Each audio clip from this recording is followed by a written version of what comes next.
anshaxa 17aad waan ku hormarnaa khayrka. bar ilmahaaga in ayada oo aan loo eegin waxa dareenkiisa ama fikradihiisa yihiin uusan xaq u lahayn inuu dadka kale ula dhaqmo si aan cadaalad ahayn.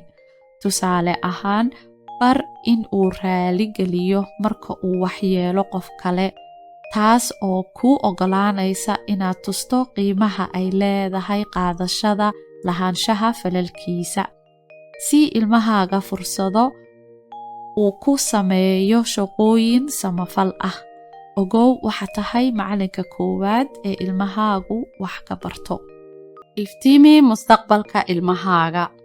waxaad ku iftiimisaa baridda anshaxa wanaagsan ee diinteena iyo dhaqankeenaba, si aad uga dhisto caqliga oo aad u koriso dadnimadiisa iyo damiirkiisaba.